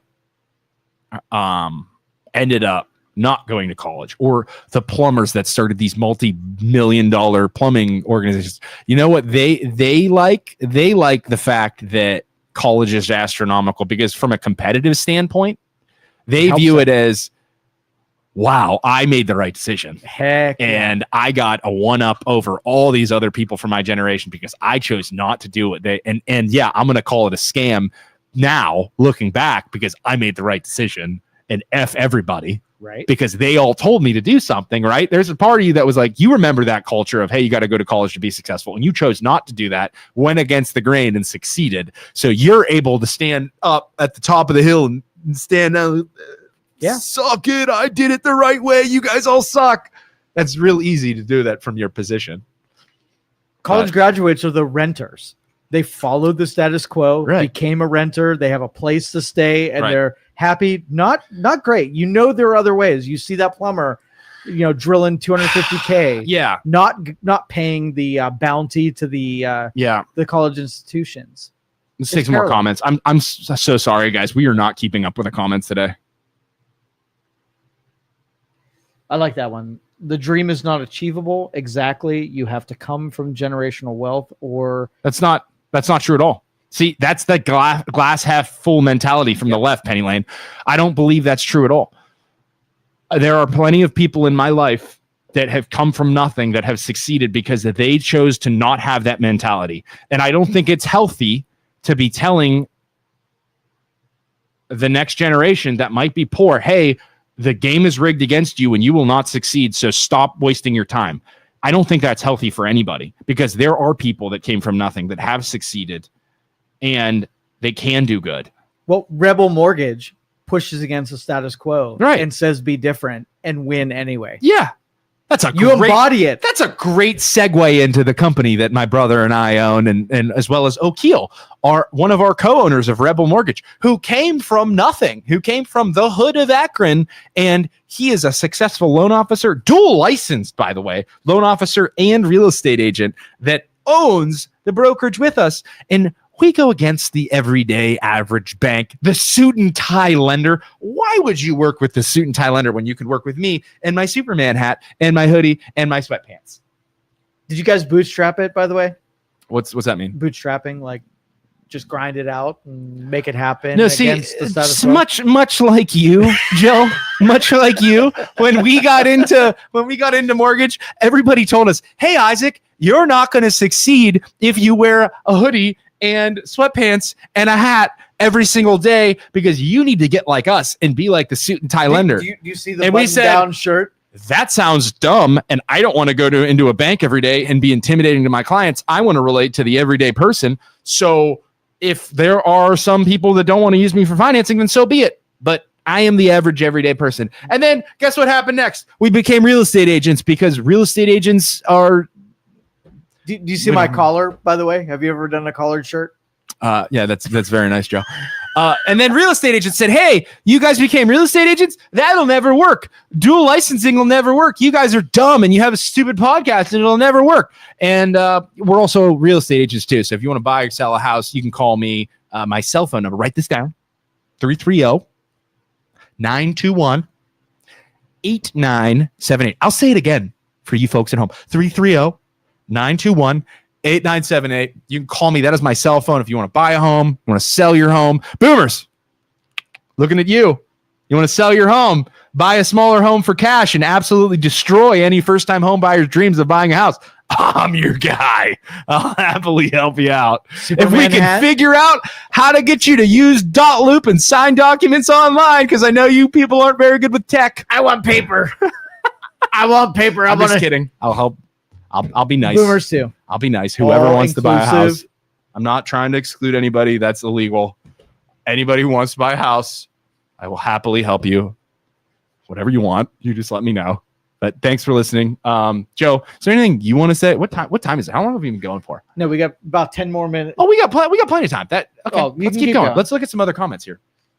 There was one I wanted to read here. That's what corporations are doing right now, controlling rent prices and making them astronomical. And maybe not exactly limiting corporations, but at least the way they can buy when they're not released. Definitely not altering non-citizens. I know one from Italy. He owns 250 properties in Youngstown, and he's a slumlord. Yeah. Average age for new home buyer is in their 40s now. That is concerning. I think it's 55. It's up there. I think it's 55. I think the average first-time home buyer is like 55, which is a problem. A problem. That is, the American dream is dead, because the American dream of buying a home, like, that was your 20s. You get a job, you get married. When does the average person get a job and get married? Right out of college. Concerning. I don't know how you fix it, but that's not good. So if you had a kid today and they've got 18 years before they can start making whatever, right? Mm-hmm. What recommendations would you give them? Would you have them start early, rent for a period of time, and then buy later on? Like, what would you tell them?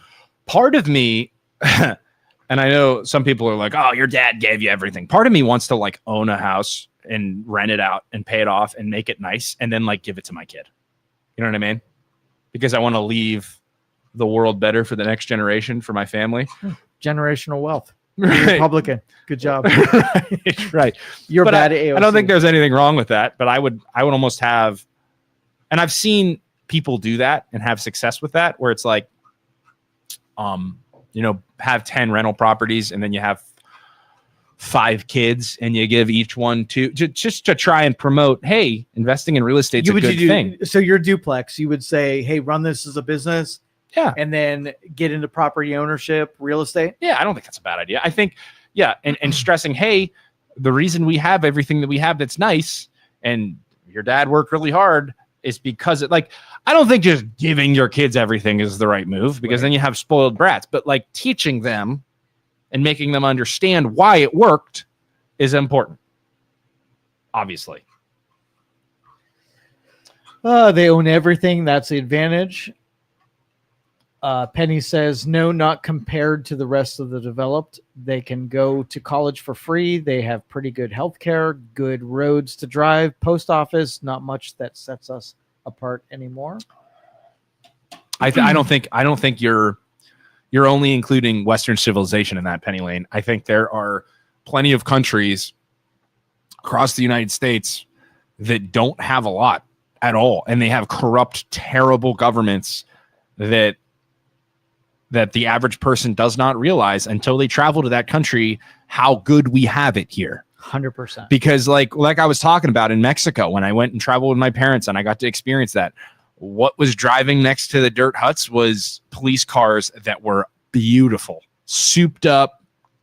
I think they were Chargers, like sick.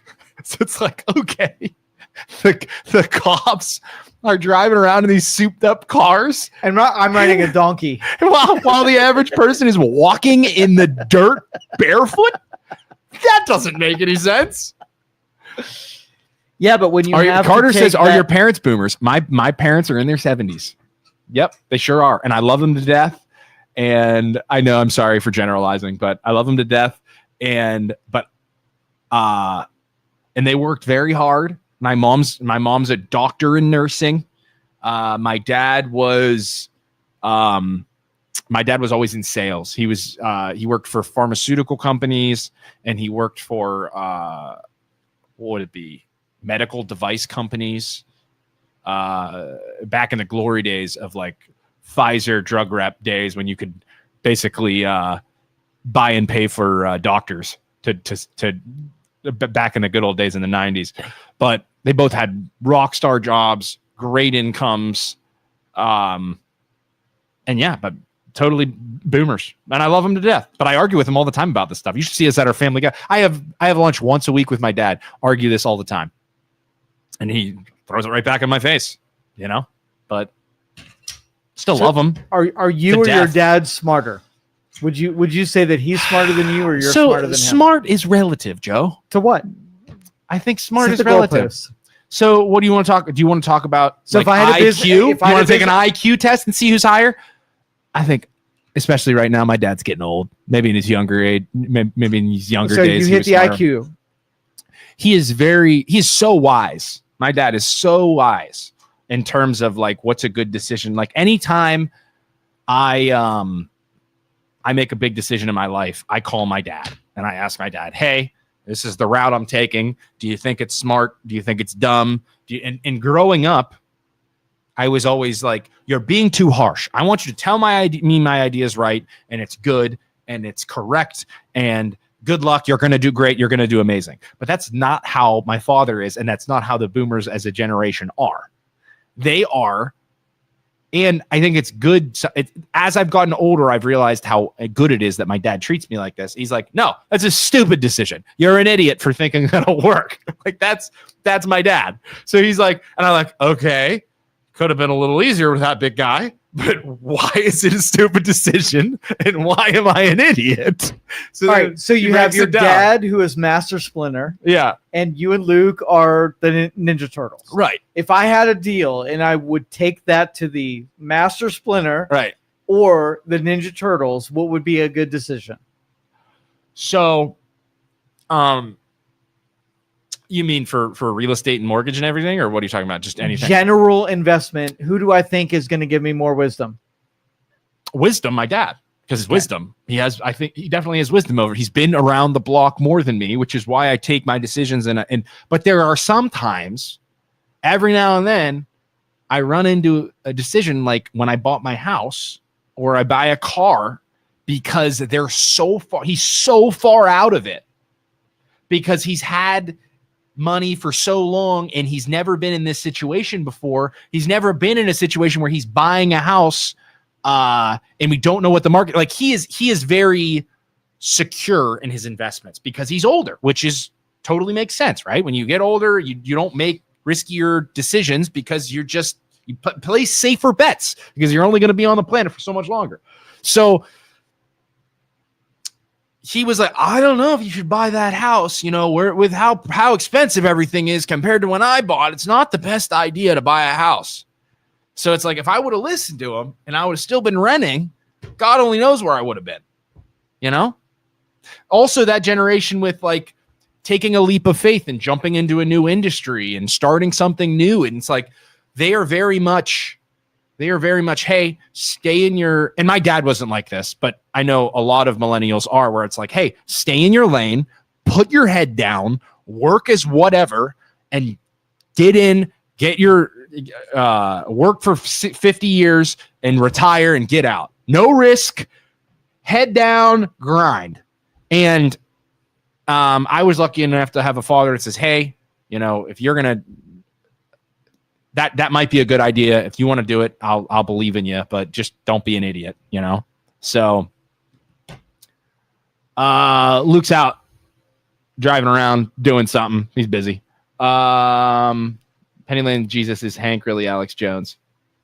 I think it was Luke. Keep going. Keep scrolling down. You think? Only Jesus is perfect.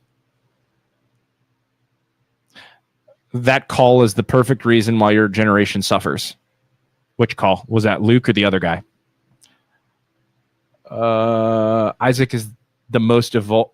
It's like watching an egg hatch. Take it easy, Penny Lane. I don't know. I agree with everything. Too many metaphors. Too deep. Right. Too deep.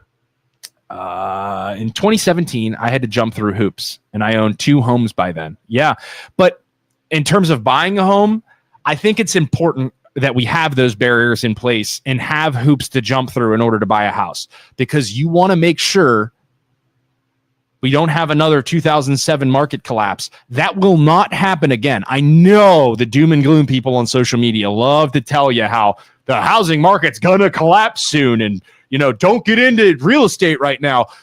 Those barriers to entry are still there and much stronger than they were back in 2007 when the market collapsed. So what that means is only people who can afford homes are getting into buying a house. Fannie Mae and Freddie Mac still have their strict regulations, and they're not going away anytime soon. And I have my predictions. Okay, go ahead. Yeah. Student loan debt is the bubble to burst. Oh, yeah. Which is going to be majorly disruptive. But it can't burst. It can. It can't burst because you can't get rid of it. So it's just going to strangle everybody until they pay it. You cannot file bankruptcy and get rid of student loans. So people are just going to get stuck paying it. Credit card debt, number 2. That's another bubble. It is that's rising. burst. It is definitely rising. Mm-hmm. And then mortgage. You don't think mortgage? I'm not saying, and nothing can. It won't happen. I'm just saying it will be a lot harder for the house of cards isn't nearly as high and built up as it was back then. And what I mean by that is people who can afford houses are being written mortgage. If you have a 500 credit score, you cannot get a home. Back then, you probably could have figured out a way to get a loan. Somebody would have given you a loan. The other thing that they did back then was they bundled up all of the people who had mortgages and sold them to the stock market, basically, secondary market, and said, hey, these are all grade A loans. They're really good buyers. Everybody's good. And they weren't. There were terrible loans in there. 10 cents on the dollar, and you can make at least 50%, right? So they were investing into the stock market and saying, hey, this is a good stock. This is a great stock. It's the best stock you'll ever buy, right? But today, yeah, there are some shitty banks giving out shitty loans to some shitty borrowers, okay? But they're not being sold into the secondary market as grade A loans. Fannie Mae, Freddie Mac still have their strict rules and regulations in order to get a home. If there are crappy loans, they are crappy loans, and everybody's aware that they are crappy loans.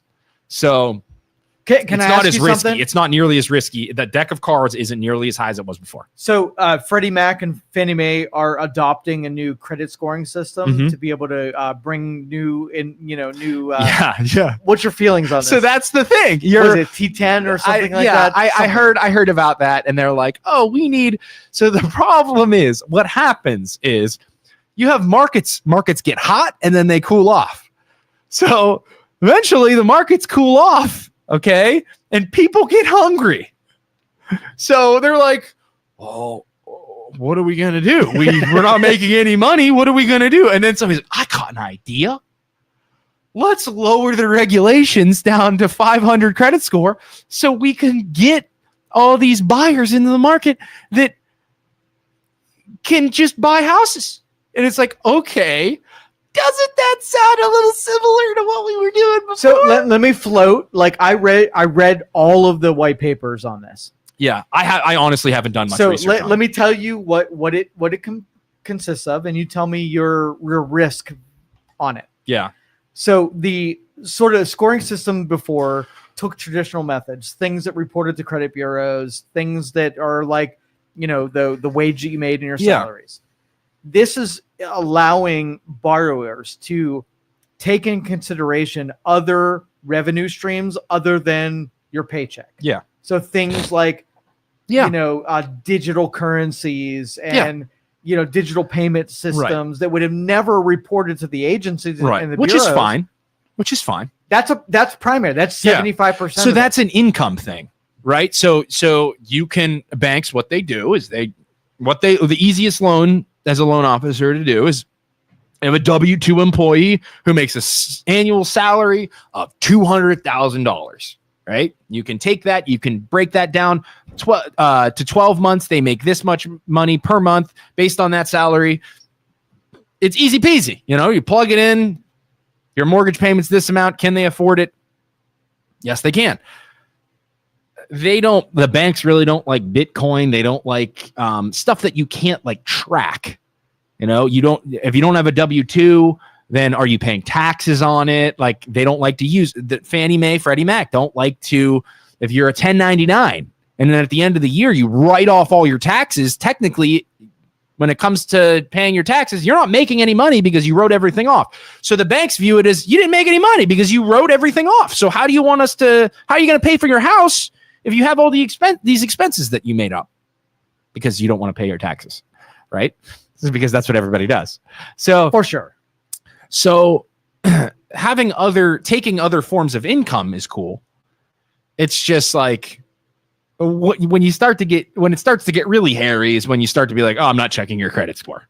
Like if you're not checking to see if a borrower is actually paying back their debts and you just don't give a shit anymore, then, but like, yeah, hey, on social media, I'm making $500 a month and I've made it every month for the past 5 years. Like that's not very risky. So, and yeah, they might just take it and pay it, write off all their expenses and, it might not show up on their taxes. And that's why there's all kinds of questions that when you go to get a loan, it's important to get a good loan officer that you can bounce all these questions off of because every scenario is different. Every person's different. So I don't think it's too bad. If they're taking other forms of income, I think that's kind of cool. Don't you? So on the expense side, some things that wouldn't show on your credit report, like paying your Netflix subscription over 2 years, shows that you have the ability to pay an expense over a period of time. Yeah. So they're considering more sources for income and expense. So right now, I think there's definitely a way where you can report your utilities on if you call like a water bill and you're like, hey, I want you to report this to my credit. You can call 100%. Them and ask them, hey, prove on my credit that and have an account showing that I'm paying my water bill so that it looks good on my credit. You can totally do that. So they're basically saying, hey, we're going to take expenses on Netflix. We're going to take, are you worried that they're going to be able to track that and use it against you though, if you don't pay it? 10T is what it's called. And it just takes more data points in consideration for your ability to pay. Yeah. And the history of having paid. Ability to repay. Yeah, totally. And I think that honestly might be good for clients if it's like, hey, bud, listen, dog, you're paying Netflix, Paramount, Apple TV, all this stuff, totaling $500 a month. If we cancel all those subscriptions for a year and you come back to me, we can guarantee that like, if you do that, and you don't have any, and all variables remain constant, can't guarantee anything, but you should be able to afford a house, bud. I think that's good. $1,000 in Uber Eats, say go to the grocery store for $400. Right. I don't think, yeah. Hey, bud, let's stop ordering Uber Eats every night and drive to the freaking Chinese restaurant and get the goddamn rice. Right? Or hey, revolutionary idea. Yeah. Go get some beans and rice, cook it ramen at home. Total ramen. And some chicken and cook it at home and save yourself the $20. But dude, the cost of eating healthy at home is still freaking expensive. It's not. It's not. It is though. No. Depends what you consider healthy. Yeah. Depends what you consider healthy. I'm a meat eater, so like my meals are small. Meat is expensive. It's not. Dog. Yes, it is. You're crazy. Listen, you little glucose carbohydrates people. Like you eat a lot. I'm not even saying that. I'm arguing that like a pound of turkey or a pound of chicken breast is $10. Right. So you eating out and eating a half of a pound of chicken breast and not being perfectly for your survival for the day? Come on. $5 is cheap. Oh God. Now we're going to talk about Joe's life hacks of doing the carnivore diet and how that's the only way. Okay. Keep eating your sweets and your carbohydrates. I like I'm a baker, man. I love baking. All right. You're choosing expensive. Because who raised me growing up? What would the golden generation? Who was before the boomers? Greatest generation. The greatest generation. Yeah. She was born in my great grandmother babysat me a lot when I was little, lived to be 100. And in her 90s, she babysit me in the 90s. She was born in like 1911. Came over like right after the Titanic. No shit. From Italy. Wow. But like babysat me and she was the bomb. Showed me how to bake. Didn't have a cell phone. Didn't drive a car. Never got her license. She knew what was up. She knew what was up, but she taught me how to bake. Yep. And I love me a chocolate chip cookie, dude. I'm passing on a chocolate chip cookie. Michael Hogan says, been solo for a long time. Frugal, not cheap. My dad actually says that all the time. I'm frugal. I'm not cheap. Rick says, I should at least be able to bid. There are homes that don't go to market and they buy up to 20, 30 at a time. That's what I'm talking about. Unfair advantage for the buyer, meaning if somebody gets preferential treatment, and that's the red line for me. But what they do is, are you mad at them? What they'll do is they'll call all these businesses, or they'll call all these homeowners as they see the home become dilapidated, and they'll be like, hey, don't list your home. I can save you 6% in real estate fees on those damn builders, scooping up all the value. I'll buy your home for $180,000. Market value might be $190, but you're not going to pay 7%. As long as it's not preferential treatment. If I had a house to sell, and I call somebody that I know that's a developer, and sell it to them, that's a private transaction. Yeah. Yeah, but like those laws are in place now. You can't pick one over the other just because you hate somebody. Bullshit. That happens all the time. You think so? Yes. You can't. So you don't. Well, you can't do it based off of like race. Like you can't be like, hey, you can't discriminate. This is an Asian person. I don't want them to buy. Or like what is it, Minnesota? These are Somalis, and I'm not selling my house to a Somali. No Somalis whatsoever. But you could just be like, hey, I don't want you to buy my house, and I'm not going to tell you why. Private why. transaction, not institutional. Once I put it into the market, it's open to all buyers. Yeah. But like as a seller, why would you give a shit? Why would you give a shit who buys it? If they're going to offer you $20,000 over in cash, do you blame them for taking it? No, I don't blame a seller at all. If you're in the stock market and you are buying and selling securities and somebody has information that you don't and ends up buying or selling before you have the same information, is that fair?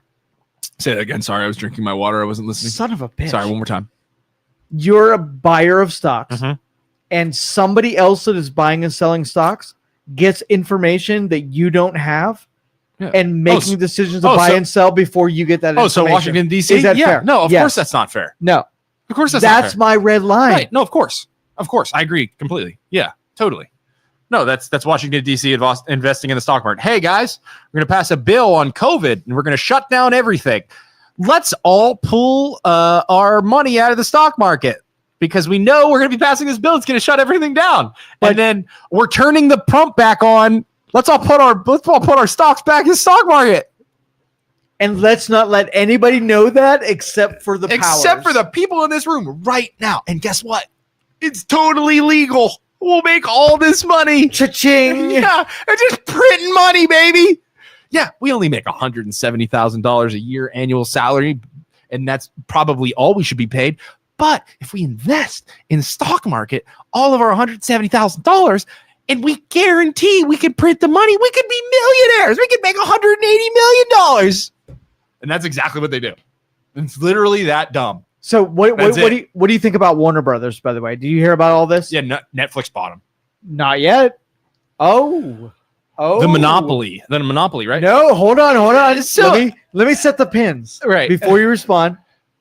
So there was an offer tendered for Netflix to buy Paramount Plus. And then another company stepped in and said, no. There's a 30-day before that's put before the board. We're going to do a hostile takeover, which means we're going to go to the private market. We're going to buy up all of the Paramount Plus stock. Yeah. And we're going to be primary. So when it goes to the board of directors, we're in control. And we can say no. 100%. Who bought it? Who were the investors that were buying it up? That would be my question. Is it like BlackRock? No. It's another media company. Ooh. Netflix, Paramount. That's interesting. You're going to be interested in this.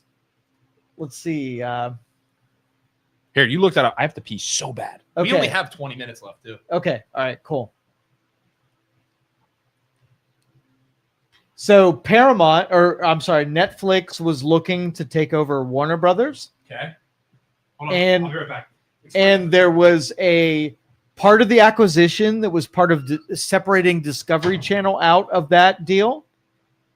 HBO was part of that deal. And if you look, let me bring up a different article.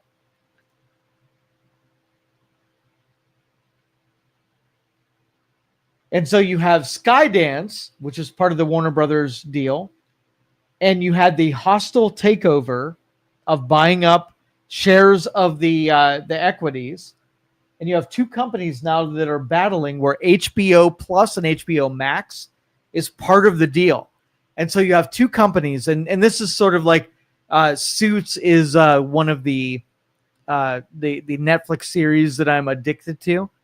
And you watch these hostile takeovers and these backroom deals negotiated to be able to take over companies. And this is playing out in real time.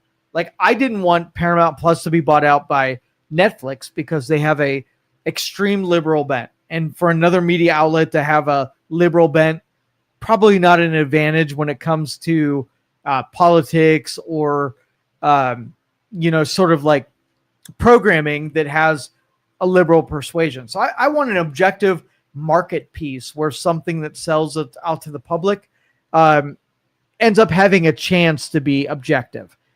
And so this is sort of like a soap opera that is being played out in front of us. And so Paramount laid out its plan Monday to persuade Warner Brothers shareholders that it's a better buy for the company's company than Netflix. So Paramount offered to buy Warner Brothers for a cash deal. Netflix was making a trade for some cash and an equity stake. So maybe like a portion of it being Netflix stock and a portion of it being in cash.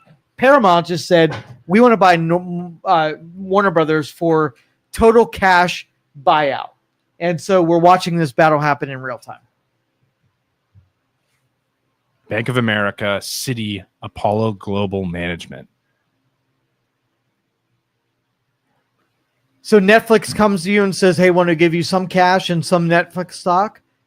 And then Paramount comes and says, no, we're going to give you all cash, or we're going to be able to buy 51% of the interest in so in Warner Paramount Brothers wants to buy Warner Brothers instead of Netflix. Yes. Ooh, I think it's just all I think about when I see this, right, is like all of the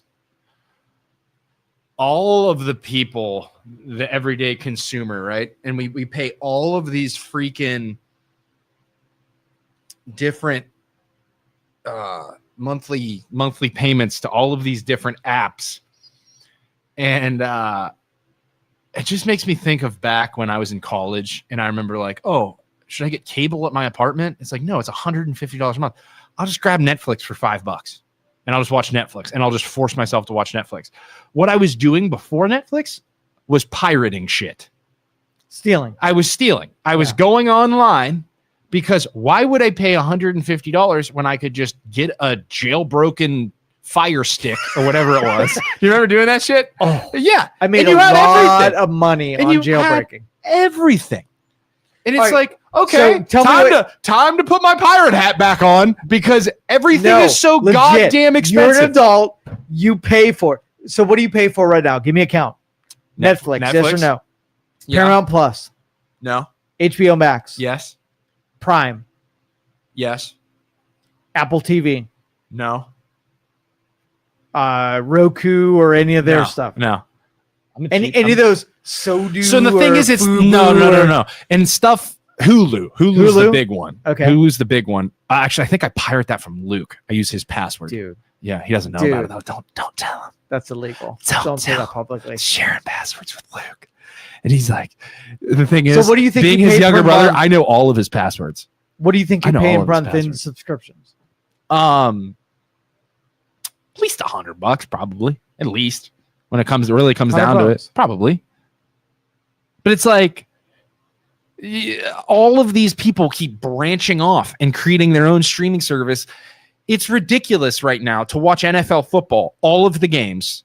You have to pay hundreds and hundreds of dollars, and they all split off on purpose to force all these different people that really love the NFL to watch all of these different games on all of these different streaming platforms. That is bullshit.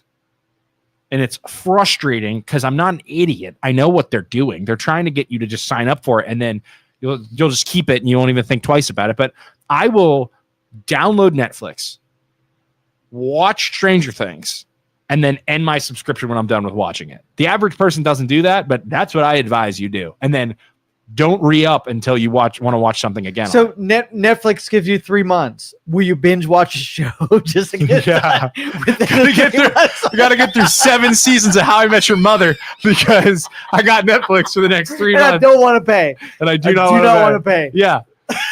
I think that's the best way to live. 5 hours of streaming per day. That's the way my father raised me. Be a cheap ass. Bootstraps. Right.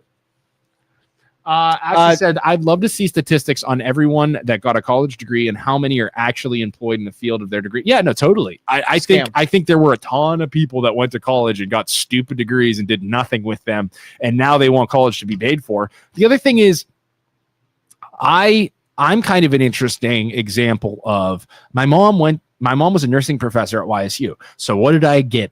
I got the privilege of going to YSU for free. Okay. So my other siblings were like, I don't want to go to YSU. I want to go to Ohio State. I want to go to Miami of Ohio. And Luke was like, I want to go to Westminster College. It's like, why, guys? Why do you want to do that? Well, you could go to YSU for free. For free. So Leanna went to Ohio State, but she's a nurse physician assistant, but she went for a specific degree. So that's cool. I don't think you can do that at YSU. I don't think. Maybe you can. I don't know. But I'm like, I was smart enough to realize if I'm just going to go get a business degree, Williamson was like brand new at the time. If I'm going to get a business degree, just go to college for free. I was debating on going and getting my master's just because it's free. So I was smart enough to not go somewhere else, and I have the competitive advantage over my peers of not having student loans. Okay? It's called privilege. Whatever. You call it privilege, I call it competitive advantage. No, but so okay, my wife, boy. White boy with all your privilege. And my mom didn't come from a rich family, came from a very much lower middle class. And my dad grew up on the South Side, lower middle class. He came over from Germany, like off the boat. So I had that competitive advantage. And then they're like, cancel student loans. Part of me is like, cancel student loans. I could have gone to Ohio State if you're going to cancel loans. I could have gone to Cleveland. I could have gone somewhere else if you're going to cancel student loans. But I did the smart thing, and I'm going to get punished for it. Yep. That's not fair. But they never. What do you know? The government said they were going to do something. They never did it. So who cares? Because the government's inefficient. They never follow through with anything they say they're going to do, good or bad. It must be the lack of vitamin D you guys are getting. From what? You guys are talking crazy today.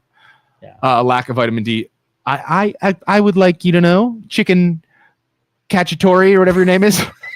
I supplement vitamin D, and I'm sure Joe does too, because he's a smart guy. With vitamin K. With vitamin K to up his absorption, because he knows his shit. Okay? Science, baby. Science. Don't step to us.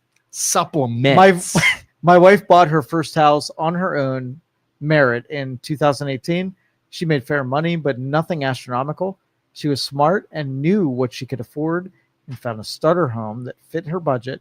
And she accepted the compromises that had to be made for an affordable home, i.e. location. And here's the thing. By doing that, like people said, and I'm not saying this works every time, but much like your wife in 2018, I bought my house in 2016.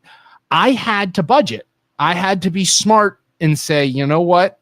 Maybe I might not be able to go out every night and party with my buddies who are in college or whatever. I have to save money because I have a home and I have this investment. Right. And it paid off because then I sold it 3 years later for $50,000 more. So it was worth it.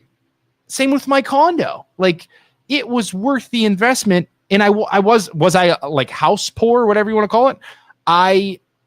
There were times where I didn't go out when I could have. I didn't buy things that I could have.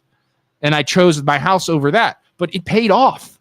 Do you think if I said, like, I had $50,000 right now, go find me a starter house, something without AC, without any like modern anything, just like structurally good, yeah, you can find me something? Yeah, 150. You bring me $10K and you're a first time home buyer, I can find you something.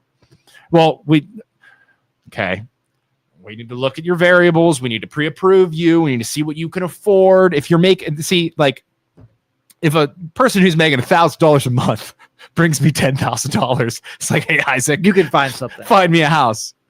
If they're making $1,000 a month, I can't, because the mortgage payment on a $150,000 house or $200,000 house, they can't afford. No, I need $50,000. I need a $50,000 starter home. Does it exist? Oh, no. Zero. No. $50,000? No, not with good bones. No, that's going to be a pile of dirt. No, I thought you meant down payment. No, I'm saying I have cash right now. No, buddy, no. Find me a $50,000 house. No. Oh, sweetie. What is oh, sweetie. Oh, honey. Oh, baby. What is the $50,000 of today? The $50,000 of today is 100 to 100,000. 100. Dude, it might even be 125 to 150. Really? Yeah. That's the minimum. And you're talking a house with good bones in the fucking hood, dude. In the hood. Dude, a Glock is cheap. Which I'm not even allowed to say. Which I'm not even allowed to say, I don't think. But like, you're gonna struggle. You were gonna struggle to feel safe in that home. Missile defense systems and chain link fences. And like it's very tough. It's very tough. Did your grandparents own a restaurant in Brookfield in the 80s and 90s? And did your dad worked the ice cream shop in Brookfield, Majory? I loved the ice cream shop as a kid. Sorry, not on topic. It was Schuster's or something like that. No, like I said, my mom, there are different Schuster's, but my dad's off the boat from Germany. And that was 60s. I think he might've been 2 when he came across. But originally from Transylvania, then migrated to Bavaria in Germany when the Russians started to move over into Transylvania. We've talked about this before. My grandfather fought in World War II as a German, as a Nazi, because they forced him to.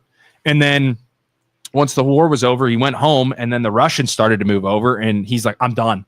I'm tired of people taking I guess my dad said, because I asked my dad, like, hey, did we have money when, like, my ancestors, did we have money in Transylvania? He's like, yeah, we did. But he's like, we owned land and we farmed it. We owned a bunch of land. But the problem is the freaking Nazis came in and took everything. So we didn't own anything then. We went from being like landowners that farmed the land to having nothing. And then, so he got done with the war. He went home, and then the Russians started coming over and we're like, hey, we're going to take all your stuff again. He's like, I'm getting the hell out of here. I'm going to America. At least they can let me keep my stuff. So, yeah. And the Russians, well, what were they? I think they were called communists. I don't remember. It's almost like socialism's always, it's a slippery slope into authoritarianism, but the news wants you to think that the right becomes authoritarian, but all of the famous authoritarians were always democratic socialists to begin. I don't know. That's a topic for another day. Listen, we don't have to go there. Bernie AOC, you went on both sides of the equation today. You were both socialist and also a fascist. Like, you're a terrible person. That's really the end all. See, that's the thing. That's the thing. The majority of America is somewhere in the middle, and we're not far left enough to belong on that side, and we're not far right enough to belong on the other. But I don't want to be on your stupid team anyways. No. I just want to sit here and have my opinions and not be given shit for it and not be called a Nazi or a communist for it. I'm just trying to use common sense. All right, And give your that's the sales average pitch. American. Give your sales pitch, and then we're out of here. Oh, we got to get out of here. Yeah. We've gone for Menchie's. full Do we 2 want to hours. mention Menchie's? I don't think we're sponsored by Menchie's anymore. Let's but give them a free one. Anyway. We'll give them a free shout out. Yeah, go check out Menchie's. Menchie's. You're awesome. Go check out Menchie's in Boardman. They were our sponsor for a minute. Also, if you that's me and Luke selling frozen yogurt. They have all kinds of seasonal flavors. Awesome family-owned company. Check them out. Also, if you need to buy a home, sell a home, or like I said, I'm a real estate agent. I'm also a loan officer. So if you need financing, me and Luke and O'Keel own a brokerage, so we can find you the best bank across wherever to get you financed. And also, if you need to start a podcast, you want to come in the studio and start your own show and talk about how stupid Isaac and Joe are. They don't know anything. You can do that. Call Joe. He'll hook you up with a podcast. You can come sit down here in Youngstown studio, live in downtown Youngstown, like we do every Tuesday and Friday, and talk about your thing. So, but thank you all so much for watching. If you haven't already, go give the Youngstown studio a follow. Go give the MLO Bros a follow. We appreciate you being here. We will catch you on Friday. Bye, everybody. Thank you. Thank you for listening to this show on Youngstown Studio. This is original Youngstown content. Feel free to share our videos and tell your friends about us. Don't forget to subscribe to our YouTube channel and follow us on Facebook. Thank you for your support.